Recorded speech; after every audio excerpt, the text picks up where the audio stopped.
সুপ্রিয় দর্শকবৃন্দ, সবাইকে স্বাগত জানিয়ে শুরু করছি বৈশাখী টিভির স্বাস্থ্য বিষয়ক নিয়মিত আয়োজন বৈশাখী হেলথের আজকের পর্বে।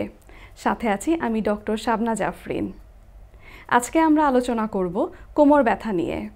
এই বিষয়টি নিয়ে আলোচনা করার জন্য আজকে আমাদের মাঝে উপস্থিত আছেন প্রফেসর ডক্টর মনিরুল ইসলাম, অধ্যাপক ও বিভাগীয় প্রধান, ফিজিক্যাল মেডিসিন ও রিহ্যাবিলিটেশন বিভাগ, জাতীয় অর্থোপেডিক হাসপাতাল ও পুনর্বাসন প্রতিষ্ঠান, যা পঙ্গু হাসপাতাল নামেও পরিচিত। চলুন আমরা স্যারের সাথে পরিচিত হই। স্যার, আপনাকে অনেক স্বাগত আজকে আমাদের পর্বে আসার জন্যে। ধন্যবাদ। জি স্যার, কোমর ব্যথার স্যার আমরা অনেক রোগী পাই, তো এত কমন কেন আসলে বিষয়টি? ধন্যবাদ। আসলে কোমর আমাদের এমন একটি অংশ, মেরুদণ্ডের একটা অংশ। আমরা মেরুদণ্ডী প্রাণী এবং আমরা সোজা হয়ে দাঁড়াই এবং এই সোজা হয়ে দাঁড়াতে গিয়ে আমাদের মাধ্যাকর্ষণের বিরুদ্ধে দাঁড়াতে হয় এবং আমরা যখন দাঁড়াই তখন আমাদের একটা বড় অংশ, ওজনের বড় অংশ মেরুদণ্ডের শেষ মাথা, যে শেষ দিকটা কোমরের অংশটাতে পড়ে এবং এটাকে সোজা রাখার জন্য আমাদের মাংসপেশিগুলি কাজ করে। এবং এইটা দেখা গেছে যে আমাদের এই শহুরে জীবনযাপন যত বেড়ে যাচ্ছে, আমরা গত 50 বছর বা 100 বছর যে পৃথিবীর যে পরিবর্তন হয়েছে, তাতে আমরা দেখব যে বিশেষ করে গত 50 বছর থেকে মানুষ অনেক বেশি শহরে বাস করা শুরু করেছে। এবং শহরে আপনি জানেন যে এখানে খুব বেশি হাঁটাচলা করা লাগে না, গাড়ি পাওয়া যায়, সিঁড়িতে উঠতে হয় না, লিফটে ওঠা যায়, মানুষ দীর্ঘ সময় বসে থাকছে, বসে বসে কাজ করতেছে। এগুলি করার ফলে হয় কি, যে মাংসের সাধারণ ধর্ম হচ্ছে যে এটাকে যদি কম খাটানো হয় এটার শক্তি কমতে থাকে।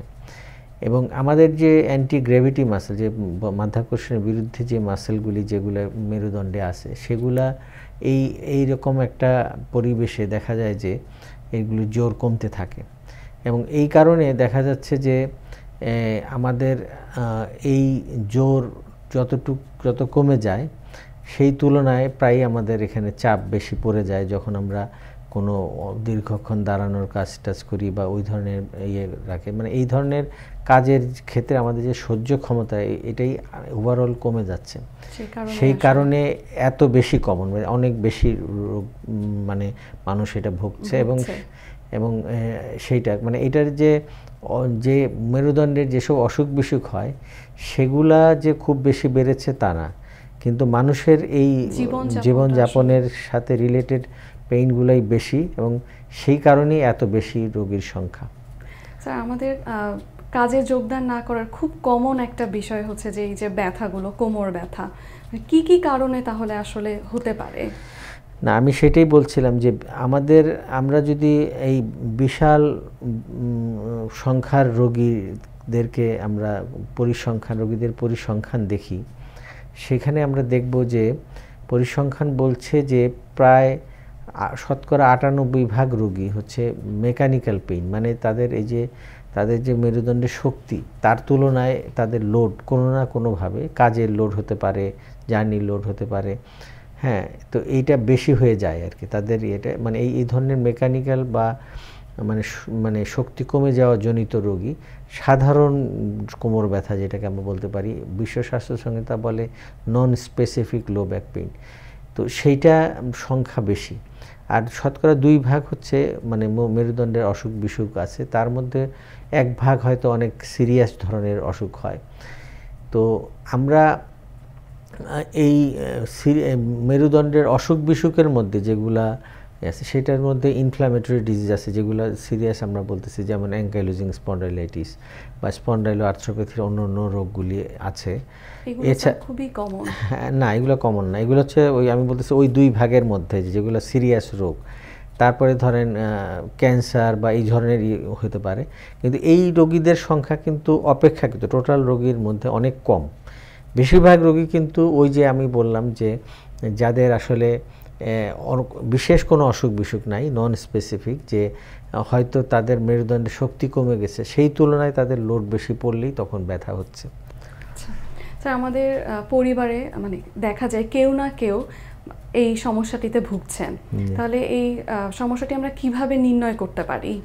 না, ঠিক আছে, যখন আমাদের ব্যথাটা, আমি বলছি যে যেগুলো নন স্পেসিফিক পেইন, যেটা অতিরিক্ত চাপের থেকে হয়েছে বা তার শক্তির মানে তুলনায় লোডটা বেশি হওয়ার কারণ হয়েছে, সেগুলোর একটা নেচার কি, যে আমরা দেখবো যেগুলোতে আমরা রেস্ট নিলে বা আমরা কাজের চাপ কমালে বা ওই ধরনের একটি হতে অল্পতেই এটা কমে যায়। হয়তো অনেকে নিজেরা পেইন কিলার খায় বা প্যারাসিটামল খায়, একটু রেস্ট নিলে, গরম সেক দিলে কমে যায়।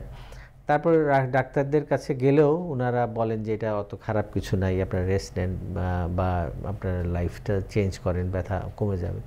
তো এগুলি অল্প দিনে কমে যায়। কিন্তু কিছু কিছু ক্ষেত্র আছে যেগুলোকে আমরা মানে কিছু কিছু লক্ষণ আছে যেগুলোকে আমরা বলি রেড ফ্ল্যাগ সাইন, মানে লাল পতাকা বা ওই রকম একটা, রেড মানেই তো একটা বিপজ্জনক জিনিস আর কি, বিপজ্জনক সাইন আমরা বলতে পারি। রেড ফ্ল্যাগ সাইনগুলা হচ্ছে যে অনেক তীব্র ব্যথা, কোনো ওষুধে কাজ হচ্ছে না, তারপরে অন্য অন্য অসুখ বিসুখের উপসর্গ আছে, তারপরে ধরেন এটা ক্রমান্বয়ে বেড়ে যাচ্ছে, মানে এটাকে কোনো ইয়েতে কোনো চিকিৎসায় অত বেশি রেসপন্স করছে না, এই ধরনের যদি ইয়ে হয়, বা রেস্ট নিয়ে একদমই কমছে না, রেস্টে আবার বেড়েও যাচ্ছে, এরকম অনেক সংখ্যা হতে পারে। ইনফ্লামেটরি ডিজিজগুলো ওই রকমই থাকে। এইরকম ক্ষেত্রে লাল পতাকা সাইন বা যেগুলো রেড ফ্ল্যাগ সাইন আমরা বলতেছি, এগুলো যদি কারো থাকে আপনার, তাইলে তাদেরকে অবশ্যই কোনো ভালো চিকিৎসকের শরণাপন্ন হতে হবে। তাইলে ওনারা তারপরে নির্ণয় করতে পারবেন এক্সাক্ট কারণটা কি এবং সেই অনুযায়ী চিকিৎসাটা হবে। হ্যাঁ, কিন্তু যাদের ব্যথাটা অত ওই রকম না, একটু রেস্ট নিলে কমে যায়, তাদের যদি মানে সমস্যাজনক কোনো পর্যায়ে ওনারা যান, এই নন স্পেসিফিক প্রবলেমও একটু সমস্যাজনক জায়গায় যেতে পারে, তখন তারা ডাক্তারের শরণাপন্ন হবেন।